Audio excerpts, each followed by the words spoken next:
শ্রদ্ধেয় সম্মানিত আজকের জুমার মজলিসে অত্র এলাকার গ্রামবাসী এবং পদ্মার আড়ালে মা ও বোনেরা, সমস্ত প্রশংসা গুণগান গুণকীর্তন সেই মহান রব্বুল আলমিনের জন্য, যিনি আমাদেরকে এই পবিত্র জুমার মজলিসে আসার এবং বসার তৌফিক দান করেছেন। তিনার প্রশংসা করলে আমরা কখনোই শেষ করতে পারবো না, তাই তিনারই শিখানো বাক্যে আমরা সকলে একবার উচ্চস্বরে বলি আলহামদুলিল্লাহ। তারপরে পরে দরুদ বর্ষণ হোক আমার নবী, আপনার নবী, সারা বিশ্বের নবী, আখেরি পয়গম্বর রহমতুল্লিল আলমিন আনিসুল গালিবিন, যে মহামনীষী এই উম্মতের জন্য অক্লান্ত পরিশ্রম করেছিলেন, যিনি এই উম্মতকে ইহদিনাস সিরাতাল মুস্তাকিমের পথ দেখিয়েছিলেন, যিনি এই উম্মতের জন্য প্রচুর আঘাত সহ্য করেছিলেন, সেই মহামনীষী হজরতে মুহাম্মদ বলুন সাল্লাল্লাহু আলাইহি ওয়াসাল্লামের উপর বৃষ্টির ন্যায় দরুদ ও সালাম বর্ষণ হোক। আল্লাহুম্মা সাল্লি আলাই, আল্লাহুম্মা বারিক আলাই। দেখুন, আজকে হচ্ছে পবিত্র জুমার দিন। আমরা যদি দেখি তাহলে বুঝতে পারবো, আমরা সাপ্তাহিক একদিন আলোচনা শুনি। আচ্ছা, আমরা আলোচনাটা শুনি কিসের জন্য? আলোচনাটা করা হয় কিসের জন্য? আপনি যদি দেখেন তাহলে বুঝতে পারবেন।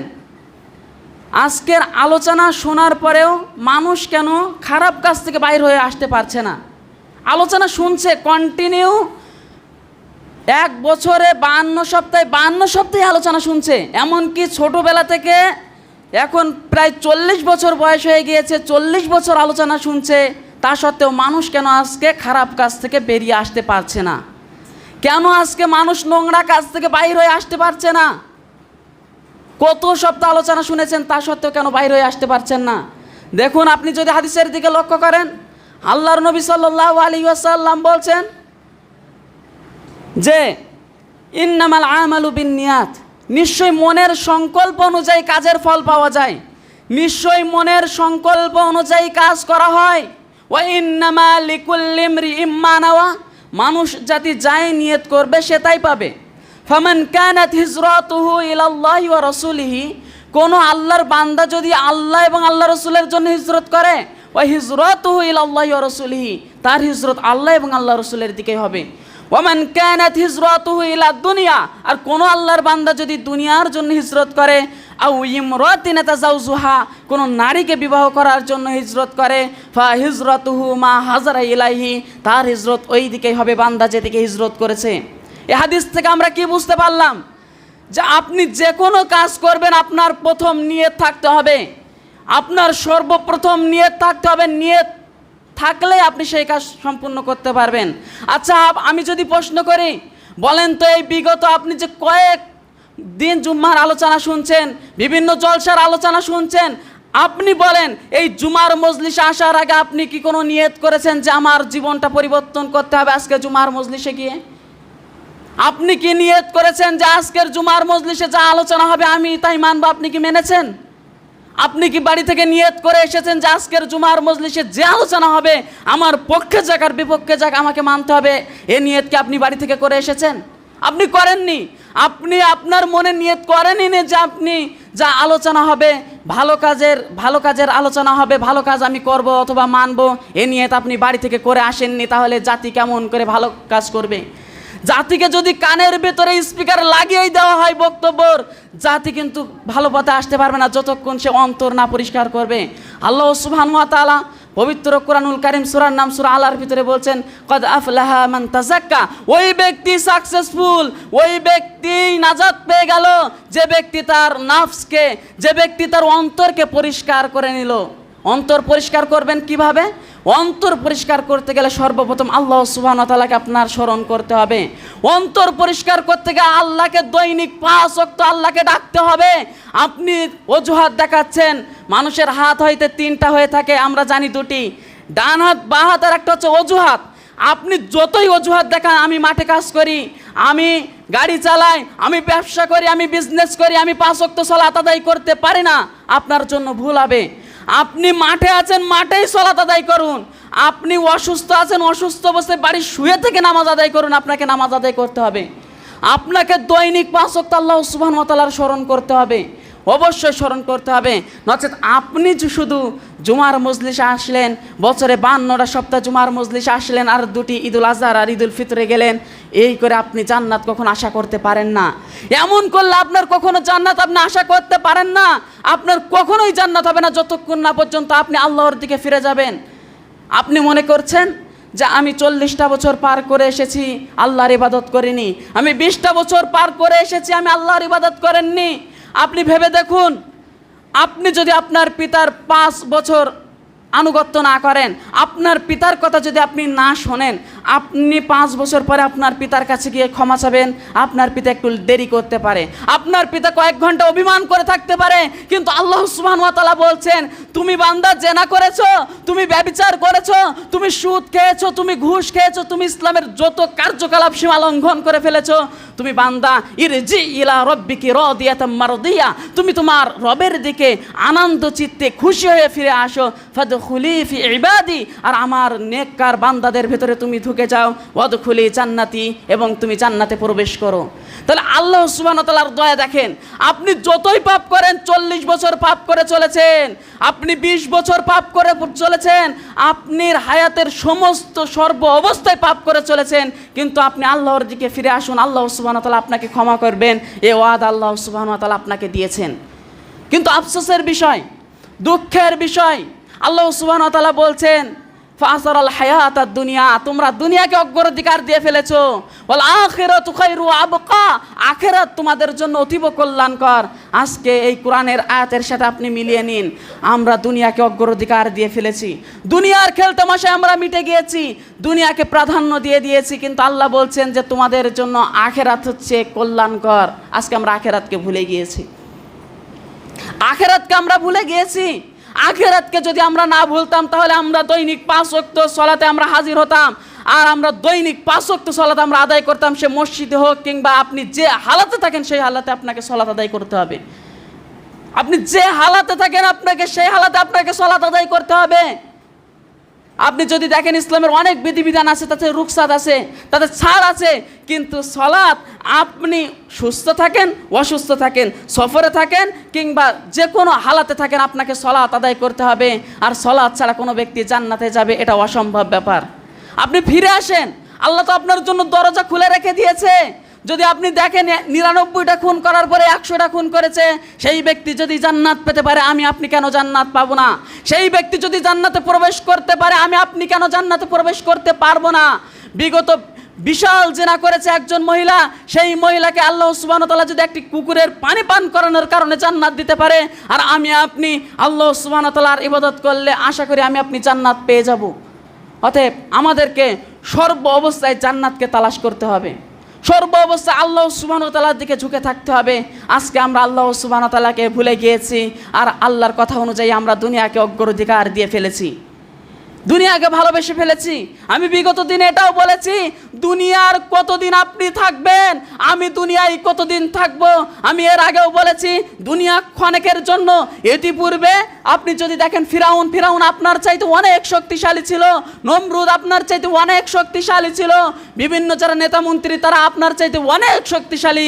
তাদেরকে যদি আজরাইল এসে জানটা নিয়ে যেতে পারে, তাদেরকে যদি মালাকুল মউত এসে 1 সেকেন্ড তাদের কাছে যদি দেরি না করে, আমি আপনি তো একজন হালকা মানুষ, আমি আপনি তো খুব দুর্বল মানুষ, আমাকে আপনাকে মালাকুল মউতের জান নিতে 1 সেকেন্ডেরও সময় লাগবে না, একটু সময় লাগবে না। তাহলে আমি আপনি কেন দুনিয়াকে অগ্রাধিকার দিয়ে ফেলেছি? দুনিয়ার খেলতামাশা আজকে আমরা মত্ত হয়ে গিয়েছি। অতএব দুনিয়া থেকে ফিরতে হবে, দুনিয়া থেকে ফিরে আপনি আখিরাতমুখী হন। অল্প দিনের দুনিয়া, বারবার বলছি, অল্প দিনের দুনিয়ায় আপনাকে নেকি কামাতে হবে। অল্প দিনের দুনিয়া, আপনি এর মানে এই নাই শুধু আপনি রমজান মাসে ইবাদত করবেন। আচ্ছা আপনি ভাবুন, রমজান মাসে ইবাদত করে আপনি যদি তার 6 মাস পরে মারা যান, এই 6 মাস ইবাদত করেননি, এর হিসাব কে দেবে? আপনি কিয়ামতের ময়দানে আল্লাহর সামনে দাঁড়াতে পারবেন? আপনি কিয়ামতের ময়দানে আল্লাহর সামনে দাঁড়িয়ে কি বলবেন, কি জবাব দেবেন? কি জবাব দেবেন? আল্লাহ যদি প্রশ্ন করে, অমুক তুমি সালাত আদায় করোনি কেন, তুমি রোজা রাখোনি কেন, তুমি যাকাত দাওনি কেন, তুমি হজ করোনি কেন, এই প্রশ্ন যদি আপনার কাছে আল্লাহ ছুড়ে দেয়, আপনি কি উত্তর দেবেন? আমি আপনি কি উত্তর দেবো সেদিন? আপনি ভেবে দেখুন, আপনার দাদু এখান থেকে 20 বছর আগে বেঁচে ছিল, আজকে আপনার দাদু নাই। আপনার পিতা এখান থেকে 40 বছর আগে বেঁচে ছিল, আজকে আপনার পিতা নাই। ঠিক তদ্রূপভাবে আপনিও কিন্তু দুনিয়ায় থাকবেন না। আমাকে আপনাকে সকলকে মৃত্যুবরণ করতে হবে, এটা আল্লাহ সুবহানাহু ওয়া তাআলার ওয়াদা। অতএব আমি আপনি ফিরে আসি। আমি আপনি ফিরে আসলে আমারও আপনার জন্য ভালোই হবে। আমি এবং আপনি কিয়ামতের ময়দানে সাকসেসফুল হব এবং দুনিয়ার ময়দানে আমি আপনি ভালোভাবে জীবনযাপন করতে পারবো। আজকে আপনি যদি দেখেন দুনিয়ার বুকে আল্লাহ রসুল সাল্লাল্লাহু আলাইহি ওয়াসাল্লামের যুগে কেমন করে তারা ইসলামটাকে বাঁচিয়েছিল, কেমন করে তারা ইসলামটাকে তুলেছিল। আর আজকে আমি আর আপনি মুসলমান ঘরের জন্ম নিয়েও, মুসলমান হয়েও আমি আপনি ইসলামটাকে সংরক্ষিত করে রাখতে পারছি না। আমি আপনি শুধু নামে মুসলমান, নাম রেখেছে পিতা মুসলমান, আমি মুসলমান, পিতা খাতনা করেছে এই জন্য আমি মুসলমান, মুখে দাঁড়িয়ে আছে এই জন্য আমি মুসলমান। মুসলমান আপনাকে অন্তরে বিশ্বাস করতে হবে, মুখে স্বীকৃতি দিতে হবে এবং কাজে পরিণত করতে হবে, তাহলেই বলবেন আপনি একজন মুসলমান। নচেত আপনি যতই আপনার নাম আব্দুল্লাহ হোক, যতই আপনার নাম আল্লাহর বান্দা হোক, আপনি যদি ইবাদত না করেন, আপনি যদি ইবাদতে না আসেন, তাহলে আপনার জন্য আখিরাত অকল্যাণকর হয়ে দাঁড়াবে। দেখুন, আজকে আল্লাহ রসুল সাল্লাল্লাহু আলাইহি ওয়াসাল্লামের একটা ইতিহাস বলি, যে আল্লাহ রসুল সাল্লাল্লাহু আলাইহি ওয়াসাল্লাম যে আমাদের নেতা, তিনি কেমনভাবে জীবনযাপন করেছিলেন, তিনি কেমনভাবে তার জীবনটাকে অতিবাহিত করেছিলেন, একটু যদি দেখি তাহলে বুঝতে পারবো। আল্লাহ নবী সাল্লাল্লাহু আলাইহি ওয়াসাল্লাম তিনি খুব বিশাল বড় লোক ছিলেন এমন কোনো কথা নাই, কিংবা তিনার মনটা ছিলেন অনেক বড়। তিনি ভোগ বিলাসিতায় খেতেন না, তিনি ভোগ বিলাসিতায় বাস করতেন না, তিনি মেহনতে বাস করতেন। এমনকি আল্লাহর নবী সাল্লাল্লাহু আলাইহি ওয়াসাল্লাম যখন ভাত খেতেন, রাস্তায় মুসাফিররা যেমনভাবে ভাত খায় ঠিক গটমটো হয়ে আল্লাহর নবী তেমনভাবে খানা খেতেন, তেমনভাবে তিনি খানা খেতেন। আর আজকে আমরা কেমনভাবে খানা খাই, কেমনভাবে আমরা আজকে ভাত নিয়ে বাড়িতে বসি। আমরা কি আল্লাহ রসুলকে অনুসরণ করতে পেরেছি? আজকে কি আমরা আল্লাহ রসুলকে ভালোবেসে তার মডেল হতে পেরেছি? আমরা পারিনি। আমরা দুনিয়ার মানুষকে অনুসরণ করে চলেছি, দুনিয়ার বিখ্যাত যারা ব্যক্তি রোনাল্ডো, মেসি, তাদের অনুসরণ করে আজকে চলেছি। তাহলে কেমন করে আপনি জান্নাত পাবেন? আল্লাহর নবী সাল্লাল্লাহু আলাইহি ওয়াসাল্লামের ইতিহাস যদি আপনি দেখেন, দীর্ঘদিন আল্লাহর নবী পেটে পাথর বেঁধেছিলেন, দীর্ঘদিন পাথর বেঁধেছিলেন। কিন্তু এর মানে এই নয় যে তিনি কারোর কাছ থেকে হাত পেতে নিয়েছেন, এমনটা আল্লাহর নবী কখনো করতেন না। আল্লাহর নবী কখনো সাদকার মাল খেতেন না, তানের মাল খেতেন না। এমনকি হুসাইন রাদিয়াল্লাহু তাআলা আনহু একদা আল্লাহ রাসূল সাল্লাল্লাহু আলাইহি ওয়াসাল্লামের কিছু যাকাতের মাল বলেন কিংবা ফিতরার মাল বলেন, সেখানে ছিলেন খেজুর। এমত অবস্থায় হুসাইন রাদিয়াল্লাহু তাআলা আনহু গিয়ে একটা খেজুর খেলেন। তখন আল্লাহর নবী বললেন, ফেলে দাও, তোমার গাল থেকে ফেলে দাও। হুসাইনের গাল থেকে আল্লাহর নবী ফেলে দিলেন এবং বললেন যে নবীদের বংশে কোনো সাদকার মাল খেতে নেই, নবীদের বংশে সাদকার মাল খাওয়া জায়েজ নয়, এমনকি নবীরা সাদকার মাল খেতেন না। তা সত্ত্বেও আল্লাহর নবী পেটে পাথর বেঁধেছিলেন, আল্লাহর নবী মাল বিলি করছেন। এমত অবস্থায় আল্লাহর নবী বিশাল ক্ষুধার্ত, কিছু না খেয়ে মাল বিতরণ করছেন। এর নামই হচ্ছে নবী, এর নামই হচ্ছে আল্লাহ রসুল। এই জন্য আমাকে আল্লাহ রসুলকে অনুসরণ করে চলতে হবে। আপনি যদি আরও দেখেন তাহলে বুঝতে পারবেন, একদা আল্লাহ রসুল সাল্লাল্লাহু আলাইহি ওয়াসাল্লাম দুপুরের কড়া রোদে বাইর হতেন না। একদা আল্লাহর নবী ঘর থেকে বাইর হয়ে আসলেন, এসে দেখলেন হযরতে ওমর এবং হযরতে আবু বকর রাদিয়াল্লাহু তাআলা আনহু তিনারা দাঁড়িয়ে আছেন। এমত অবস্থায় আল্লাহর নবী জিজ্ঞাসা করলেন, কি হয়েছে, তোমরা দুজনে কেন দাঁড়িয়ে আছো?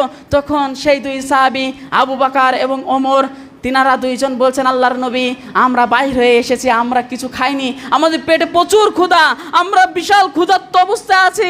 আল্লাহর নবী বললেন যে আমিও খুব ক্ষুধার্ত অবস্থায় আছি। সাথে সাথে তিনজন ব্যক্তি একজন আনসারের ঘরে গিয়ে কিছু খেজুর খেলেন এবং পানি পান করলেন। তাহলে এর নামই হচ্ছে নেতা। নেতা কেমন হয়েছে আমাদের নেতা? আমাদের নেতা এত ভালো হওয়া সত্ত্বেও আজকে আমরা জনগণ ভালো হতে পারছি না। যে নেতা মানুষের বিলি করছে, বন্টন করছে, সেই নেতার পেটে ভাত নেই, তার নাম হচ্ছে মুহাম্মদ সাল্লাল্লাহু আলাইহি ওয়াসাল্লাম। আজকে আমি আপনি কেমন করে দিন অতিবাহিত করছি? আল্লাহর নবী বলছেন যে তোমাদের জন্য উপরের হাত উত্তম তলার হাতের চাইতে। আল্লাহর নবীর বললেন যে উপরের হাত উত্তম তলার হাতের চাইতে। এর মানে হচ্ছে এই যে তোমরা দান করো, দান নিও না। তোমাদের সামর্থ্য আছে যাদের, তোমরা দান করো, যাদের সামর্থ্য নেই তারা দান নেবে। আজকে ভাবুন, আজকের যে ফিতরার চাল বিতরণ হয়, আপনি যদি দেখেন এটা কাদের অধিকার? কারা নেবে এই ফিতরার চাউলটা? কারা নেবে? আপনি যদি দেখেন তাহলে বুঝতে পারবেন কোরআন এবং হাদিসের মতে যে সর্বপ্রথম অগ্রাধিকার হচ্ছে ফকির, তারপরে মিসকিন। ফার্স্ট কাতারে হবে ফকির। ফকির মানে কি? তাদের বাড়িতে কোনো খাওয়ার কিছু নেই, কিংবা থাকলেও অল্প সামান্য আছে, তারাই হচ্ছে ফকির। ফকির মানে কি? যাদের বাড়িতে কিছুই নেই কিংবা হালকা কিছু আছে, যা খেয়ে তারা মোটামুটি একবেলা পার করতে পারবে, তারা হচ্ছে ফকির। আর মিসকিন কারা?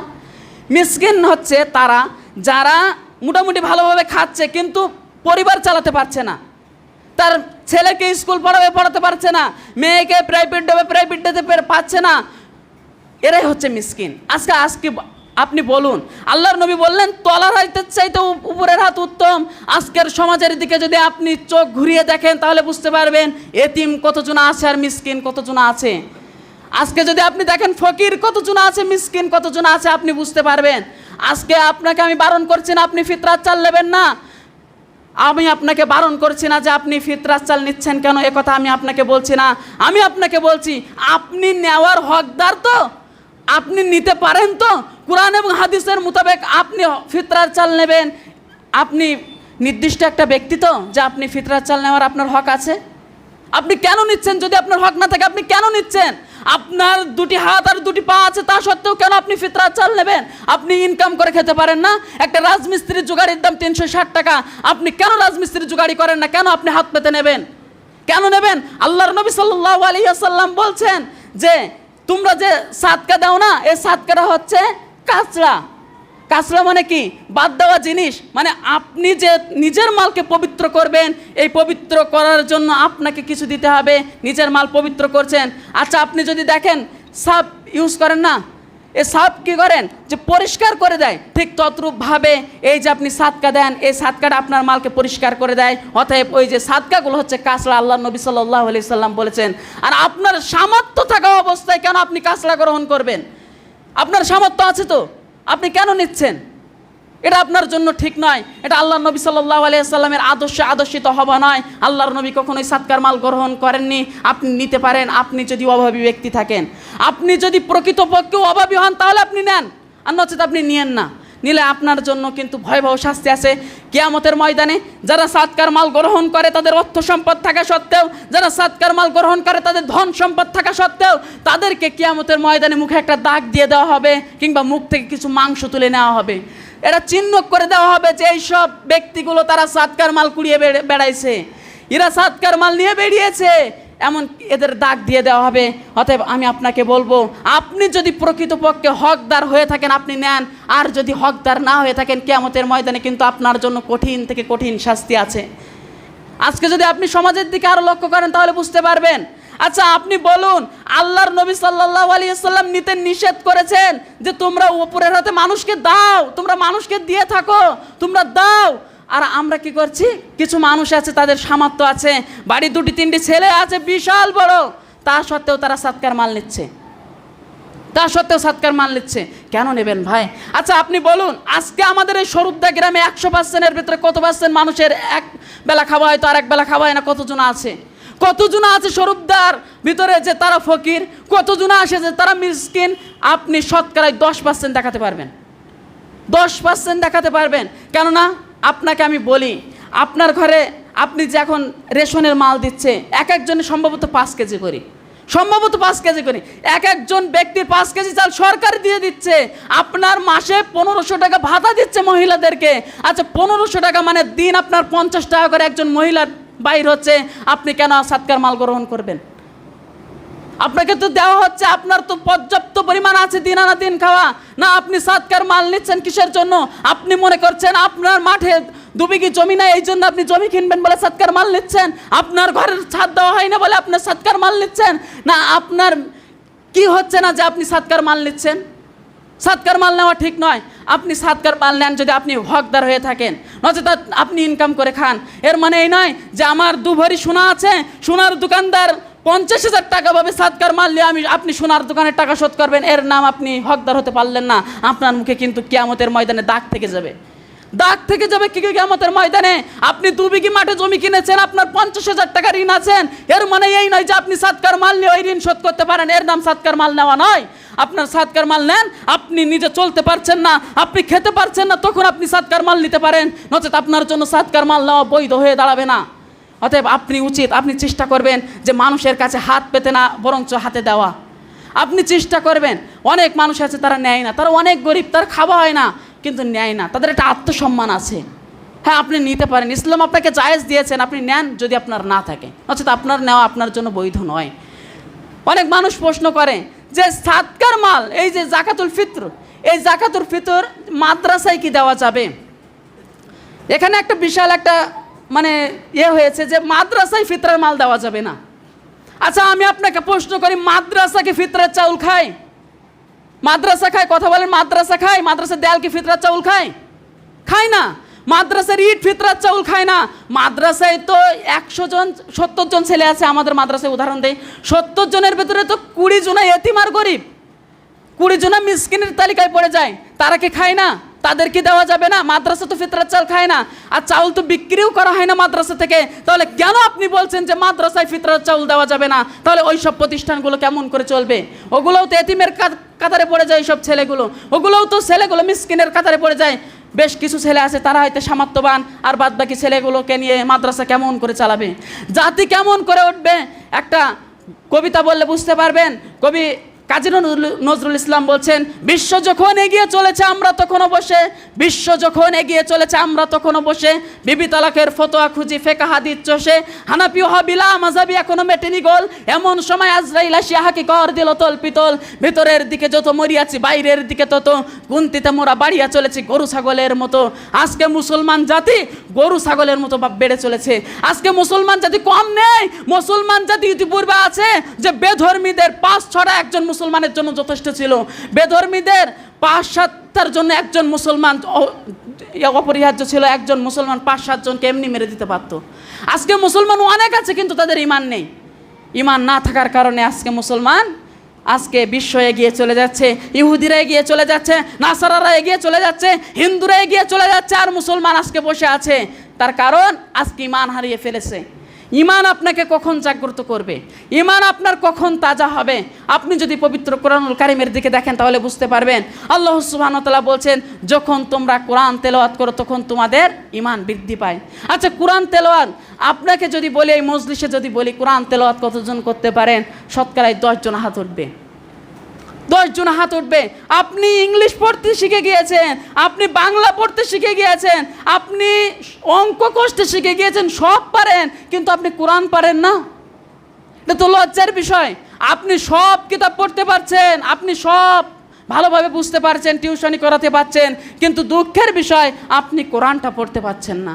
আর এই কোরআন পড়ানো হচ্ছে স্বয়ং মাদ্রাসায়, আর এই মাদ্রাসায় যখন এতিম বাচ্চা যাদের পিতা নেই কিংবা যারা মিসকিনের তালিকায় পড়ে তাদেরকে যখন ফিতরার চাল দিচ্ছি, আমি আপনি তখন বিরোধিতা করছি, যে মাদ্রাসায় ফিতরার চাল দেওয়া যায় না। আমি আপনাকে বলছি মাদ্রাসায় ফিতরার চাল খায় না, চাল খায় মাদ্রাসার কিছু এতিম বাচ্চা, কিছু মিসকিন বাচ্চা, তাও আপনি বলবেন, তাও আপনি বিরোধিতা করছেন। আচ্ছা, এখান থেকে কিছুদিন আগে সম্ভবত স্বরূপদায় আলোচনা হচ্ছিল যে কোন বক্তা নাকি বলেছে মাদ্রাসায় ফিতরার চাল দেওয়া যায় না। আমি ওই বক্তাকে আজকে বলে যাচ্ছি, মাদ্রাসায় যদি ফিতরার চাল না দেওয়া যায়, মাদ্রাসার বাচ্চা কিছু বাচ্চা যদি ফকির আর মিসকিন না হয়, আমি আপনাকে 1000 টাকা দিয়ে জনের দাম দিয়ে নিয়ে আসবো। গত বছর যখন মসজিদে ফিতরার চাল বেরিয়ে হবে, আপনাকে দেখাতে হবে স্বরূপদা গ্রামে কতজনা মিসকিন আছে আর কতজনা ফকির আসে, আপনাকে 1000 টাকা দিয়ে আমি ভাড়া করে নিয়ে আসবো।